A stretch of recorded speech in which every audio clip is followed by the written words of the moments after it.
What happens when a ruthless millionaire padlocks the only water source in a dying slum? Raphael mocked their prayers, leaving children to thirst in the Manila heat. But when a quiet mechanic in a dusty blue shirt appeared, the earth began to tremble. What happened next forced the entire city to stop and watch in silence. In the heart of the Tondo slums, where the heat of Manila presses down like a heavy iron, a crowd of 200 parched residents gathers around the only working water pump in Barangay 101. Mr. Rafael Dizon, a wealthy land developer in a crisp barong, stands beside his security guards as they padlock the iron handle of the community well. This land is now private property, and your God won't give water in this filth anymore, he sneers, looking directly at Junjun, a thin man holding two rusted plastic buckets. Rafael laughs, tossing a handful of loose 10-peso coins into the mud, watching the desperate children scramble for them while the elderly weep from thirst. Have you ever felt the sting of injustice when those with power mock your very survival? He mocks their prayers, claiming that their faith is as dry as the cracked earth beneath their feet. Junjun stands silent, his eyes reflecting a quiet strength that infuriates the rich man further. Behind the crowd, leaning against a stack of discarded shipping crates, a man in a dusty blue mechanic's shirt watches the scene, his face shadowed by a worn baseball cap. The air is thick with the smell of salt and sweat, and the tension feels like a wire about to snap. Junjun was not always a man of the slums. 10 years ago, he was a respected foreman at the Batangas shipping docks, known for his honesty and tireless work ethic. He spent 15 hours a day under the sun to provide for his 3 daughters, ensuring every centavo went toward their education and the small chapel he helped repair. His life was defined by the Bayanihan spirit, often skipping his own meals to help a neighbor whose roof had collapsed during the monsoon season.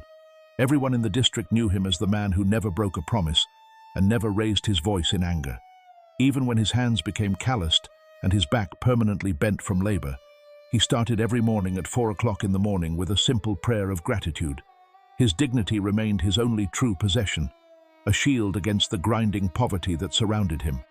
People respected him because he lived by a moral code that money could not buy, making him the unofficial pillar of the community. The collapse of Junjun's world began when a series of typhoons destroyed the docks, leaving him without a job and his meager savings exhausted by his wife's sudden battle with dengue fever. One by one, his anchors were ripped away. First, his small home in the province was foreclosed, then his wife passed away in a crowded public ward because they couldn't afford the 15,000 pesos for specialized medicine. His eldest daughter had to move to the Middle East for domestic work, only to disappear and stop sending letters, leaving Junjun alone with his youngest child in a shack made of scrap wood. The community, once supportive, became cold and distant as the local water crisis worsened and everyone began fighting for their own survival. Mr. Rafael Dizon bought the surrounding land for a luxury warehouse project, intentionally cutting off the illegal electricity lines and finally the water. Junjun found himself at the bottom of a dark pit, watching his youngest daughter grow weak from dehydration while the world turned its back on his pleas. Is there a limit to how much a righteous soul can endure before the heavens must answer? Now, with the last well locked and the sun beating down without mercy, the developer's laughter echoes through the narrow alleys of Tondo.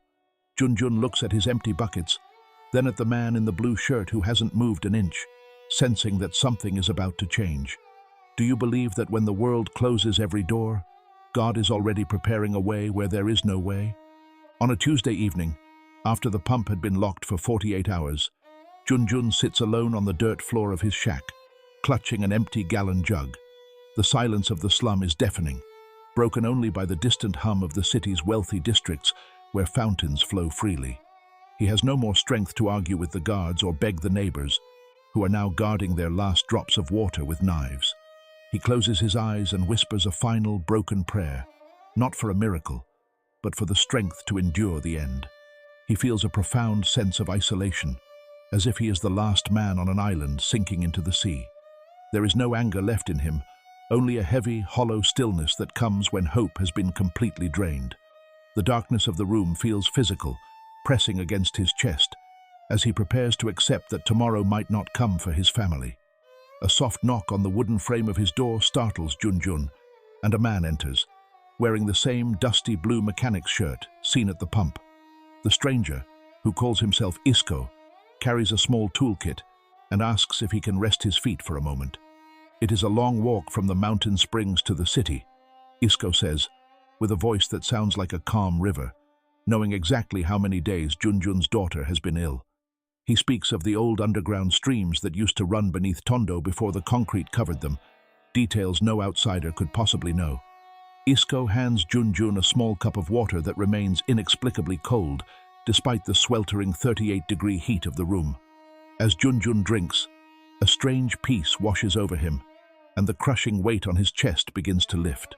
The stranger looks at the dry corner of the shack and points to a specific spot near a rotting post, telling Junjun to start digging there.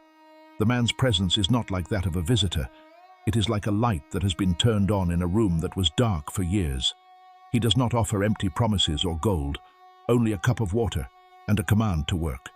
Junjun looks at the stranger's hands, which are scarred and calloused, much like his own, yet they move with a grace that seems to calm the very air.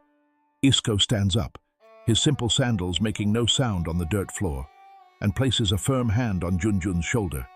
It is not just a gesture of comfort, it is a transfer of strength that Junjun has not felt since he was a young man at the docks. The earth remembers the thirsty Junjun, the man whispers, and for the first time in months, Junjun feels his heart beat with a steady, rhythmic hope. Now, a mysterious stranger has brought a spark of hope to a man who had already surrendered to the shadows. If you believe that God sends his messengers exactly when our strength fails, please support this story with a like and subscribe to our channel. As Isco turns to leave, the small shack seems to grow wider, and the heat of the Manila night no longer feels like a suffocating blanket. Junjun watches him walk out into the narrow alley where the shadows usually hide danger, but around Isco, the darkness seems to retreat. There is no thunder, no lightning, only the quiet rustle of the wind and the smell of fresh rain, even though the sky is clear. Junjun reaches for his broken shovel, his hands no longer trembling, and he knows that the time for weeping has passed. He remembers the rich man's mockery and the sound of the padlock clicking shut, but those memories no longer have power over him. With every breath, he feels the presence of the mechanic's words growing stronger within him, calling him to move. He looks at his sleeping daughter, whose breath is shallow but steady, and he knows he must act before the sun rises. The ground is hard and dry, but he plunges the shovel into the earth with a force born of a faith that refuses to die. As soon as Isco leaves, Junjun begins to dig with a broken shovel, fueled by a sudden, inexplicable surge of energy. The metal blade bites into the thirsty earth, making a rhythmic sound that cuts through the heavy silence of the Tondo night.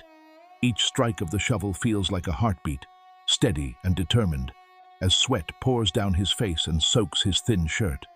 He does not stop to rest his aching back or wipe the grime from his brow, because the stranger's words act like a fire in his chest.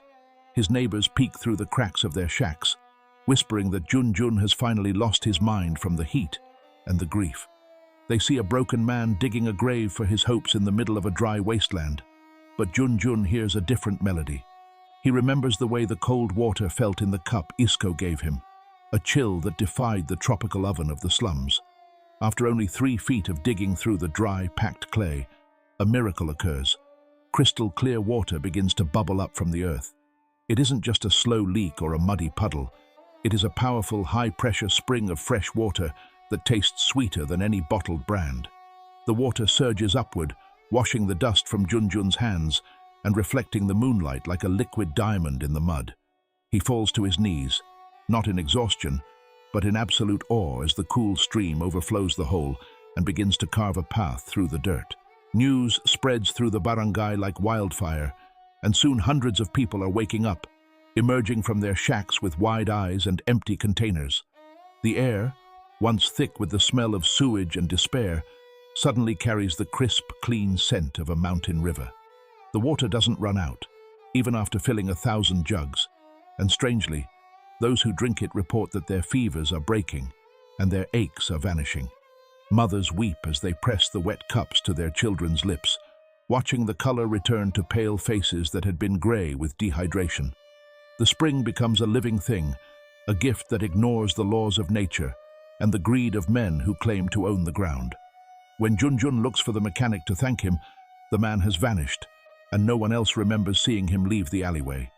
It is as if he simply dissolved into the shadows, leaving behind a source of life that no padlock could ever contain.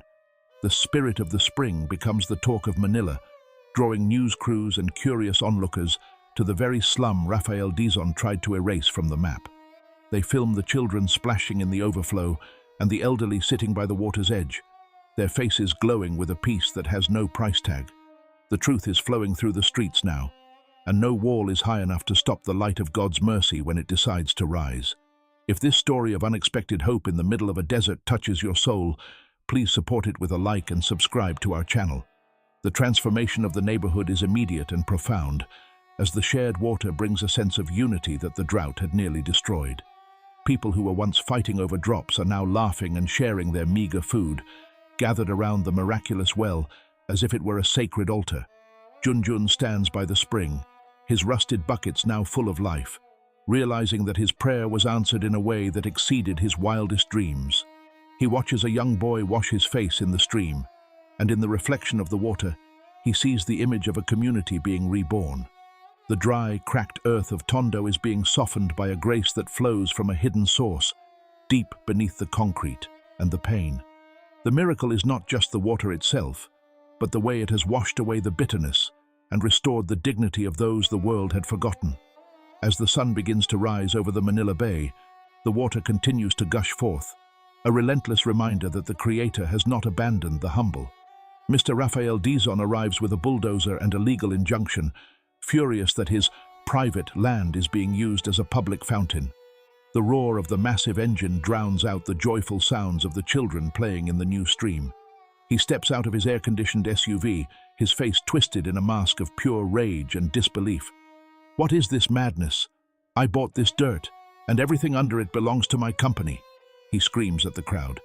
The residents of Barangay 101 fall silent, clutching their water jugs as they back away from the heavy machinery. Rafael points a shaking finger at Junjun, who stands calmly by the bubbling spring with a peaceful expression. The guards move forward to push the people back, their boots splashing through the very water they tried to steal. Rafael demands they shut the spring immediately, calling it a plumbing error or a trick designed to ruin his investment. But as he steps onto the wet ground to inspect the hole himself, the earth beneath his expensive leather shoes suddenly softens. The ground does not just crack, it seems to breathe and shift under the weight of his arrogance. In a terrifying moment of irony, his massive bulldozer begins to tilt as the soil turns into a soft, yielding muck. The driver jumps for safety as the heavy metal tracks sink deeper into a sinkhole of Rafael's own making. The legal documents he holds, those papers meant to evict the poor and silence the thirsty, are accidentally dropped into the mud. They are instantly soaked and trampled, becoming unreadable scraps of grey paper lost in the flowing water. In a moment of public humiliation, the authorities arrive, not to move the people, but to investigate the geological shift. They inform Rafael that an ancient environmental law protects natural springs, especially those that appear in residential zones.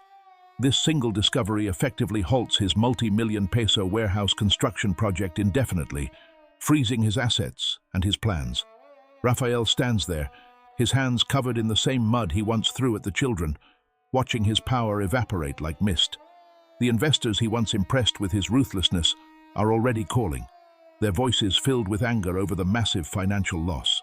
He is a man who built his life on concrete and contracts, only to have it all washed away by a humble spring. His pride has become a cage, and the very land he tried to conquer has risen up to reject his greed. Even the highest walls of stone and paper cannot block the river of justice when God decides it is time for the truth to rise. If you believe that no human power can stand against the plans of the Almighty, support this video with a like and subscribe. The rich man's legs give out, and he collapses onto his knees in the wet clay, gasping for air in the humid Manila heat. He looks up and sees Junjun approaching him, not with a fist or a shout of triumph, but with a simple plastic cup. The water inside is clear and cold, reflecting the sunlight that Rafael tried to hide behind his warehouse walls. Junjun offers the cup without a word, his eyes filled with a compassion that the developer cannot understand. Raphael is forced to drink from the hand of the man he once mocked, the cool liquid stinging his throat like a bitter medicine. He realizes in that moment that his wealth was as temporary as a mirage in the desert. The silence of the crowd is more deafening than his bulldozer's roar, as everyone witnesses the fall of a giant. The spring continues to flow, indifferent to his titles or his bank accounts, a gift for those who have nothing. Raphael's empire has crumbled into the mud, leaving him with nothing but the taste of the water he said would never be given.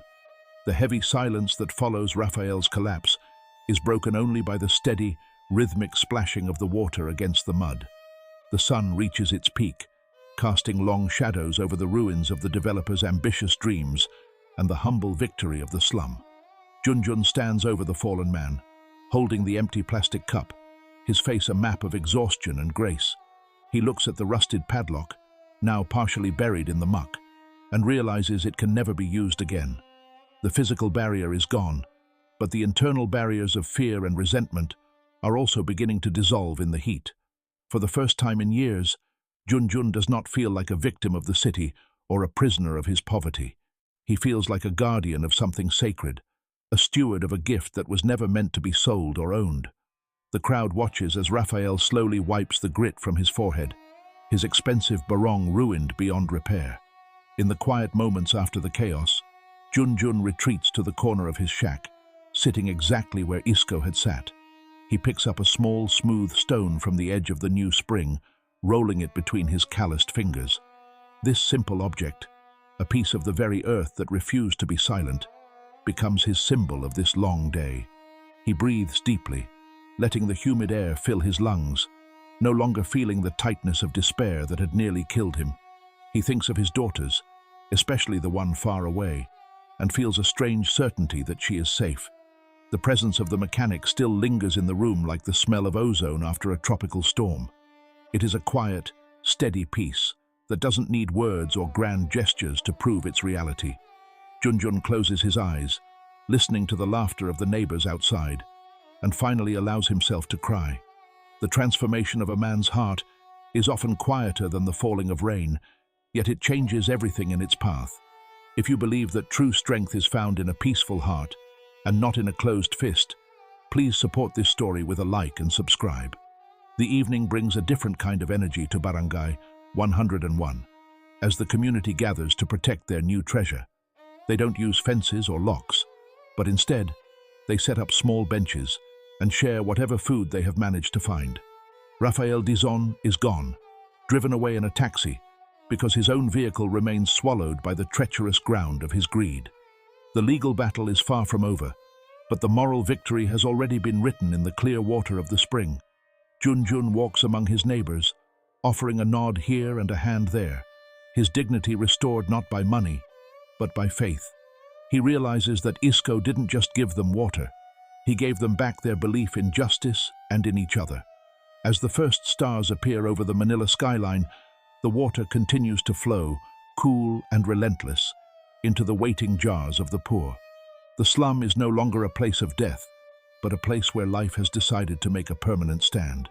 The aftermath of the spring's appearance brought a transformation to Tondo that no city planner could have ever designed on paper.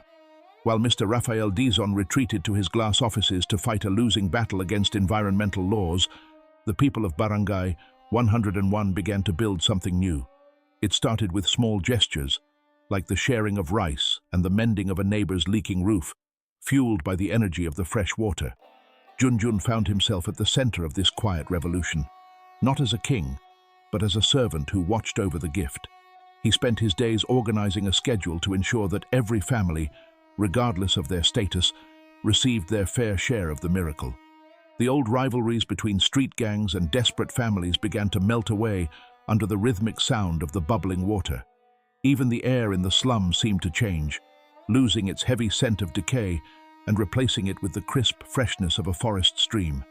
It was as if the very presence of the spring had washed away the spiritual exhaustion that had plagued the residents for decades.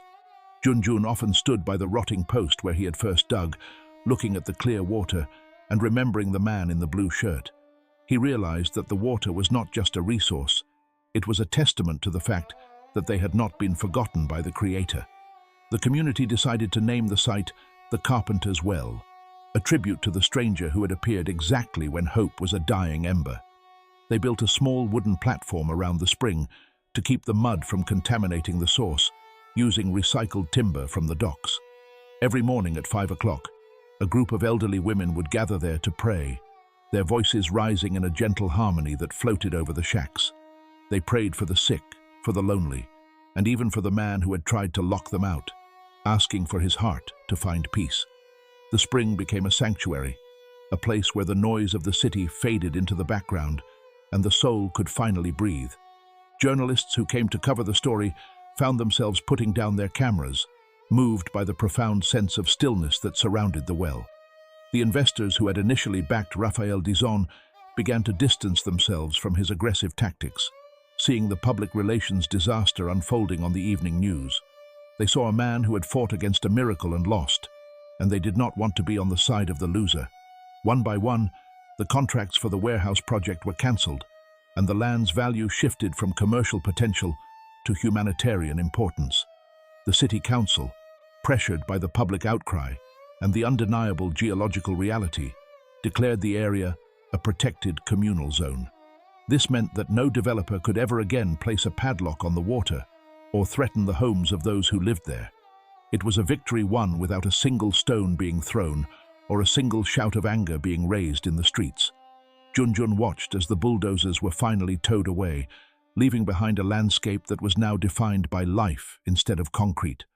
The greatest miracles are often those that happen inside the human heart, turning bitterness into a flowing river of grace and forgiveness. If you believe that God can turn your desert into a garden when you least expect it, please like this video and subscribe to our channel. As the months passed, the physical health of the community improved dramatically, as the water seemed to carry a vitality that no one could explain. Children who had been stunted by malnutrition began to grow stronger, and the constant threat of waterborne diseases vanished from the barangay. Junjun's youngest daughter, once so weak she could barely speak, was now running through the alleys, her laughter a constant melody in his ears. He often looked at his calloused hands and thanked the Lord for the strength to dig when his mind told him it was useless. He understood now that the stranger, Isco, had not just pointed to a spot in the dirt, but to a place of faith within his own soul. The water was a sign of a deeper spring that would never run dry, no matter how many droughts the world might send. On quiet evenings, Junjun would sit by the well and watch the reflection of the moon in the clear pool, feeling a connection to every thirsty soul in the city.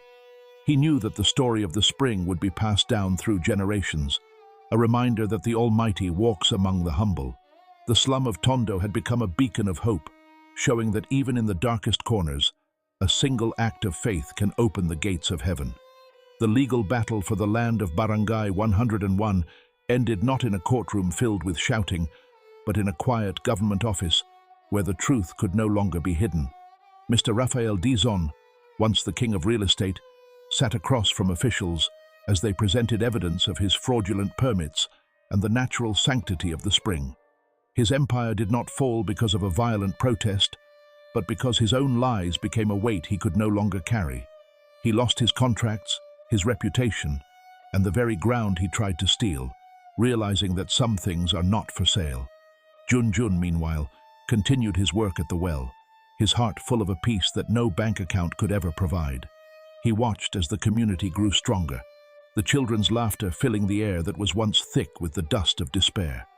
The rich man was forced to watch from a distance as the people he called worthless built a sanctuary of hope on the ruins of his greed. He saw Junjun, the man he once mocked, leading the community with a dignity that made his own tailored suits feel like rags. 2 years later, the area once known as a miserable slum has transformed into a vibrant community park centered around the Carpenter's Well. Junjun now manages a non-profit foundation that provides free clean water and vocational training to the youth of Tondo, funded by the very investors who abandoned Raphael. His daughter has returned home, fully recovered from her illness, her smile being the greatest reward for his years of silent suffering. The community has built a small, open-air chapel where people of all backgrounds come to pray and find rest from the city's heat. On the wall of the well, there is a small carving of a carpenter's tool, a tribute to the man in the blue shirt who changed their lives. Every morning, Junjun sees a man in the distance who looks like Isko, standing near the water and smiling at the playing children. He knows now that the water was just a sign, and the real miracle was the presence of the one who walks among the poor. The story of the slum spring serves as a reminder that while men may lock the pumps, God always knows where the hidden rivers flow. True restoration comes not from taking back what was lost, but from receiving the new life that God provides through our deepest trials. If this story of faith and justice has touched your heart, please support it with a like and subscribe to our channel. Junjun sits on a wooden bench near the spring, holding a glass of the crystal-clear water that continues to bubble up from the earth. He watches the sunset paint the Manila sky in shades of gold and purple, feeling the cool breeze on his weathered face. He is no longer the foreman of the docks or the beggar of the streets. He is a man who stood his ground and watched the Lord fight his battle. The silence of the park is peaceful, a stark contrast to the roar of the bulldozers that once threatened to crush his soul. He realizes that every drop of water is a prayer answered, a testament to the fact that no one is ever truly alone in their suffering. He looks at the children splashing in the small pool and knows that their future is as clear as the water they drink. The carpenter has moved on to other streets and other hearts, but his presence remains in every ripple of the well. Junjun closes his eyes in a silent prayer of gratitude, knowing that the river of grace will never stop flowing for those who believe. The story of the well in the heart of Tondo became a living legend that traveled far beyond the borders of the Philippines. It was a testimony that even when the world is covered in concrete and greed, grace can find its way through the smallest crack. Junjun often sits by the spring as the evening sun dips below the horizon, watching the clear water reflect the first stars of the Manila night. He is no longer the broken man with empty buckets, but a guardian of a miracle that belongs to everyone. The memory of Isko, the man in the dusty blue shirt, remains as fresh as the water that continues to bubble from the earth. Junjun realizes that his life was not changed by a grand spectacle or a bolt of lightning from the sky. It was changed by a quiet presence, a cold cup of water, and the courage to dig when everything seemed lost. The carpenter's well stands as a symbol of dignity restored and a community that found its soul in the middle of a drought. The silence of the evening is peaceful, a sacred pause in the middle of the city's constant and chaotic noise. Junjun remembers how the rich man's laughter once sounded like thunder, but now that sound is gone, replaced by the soft splashing of the spring. He understands that the real miracle was not just the water itself, but the way it washed away the fear from the hearts of his neighbors.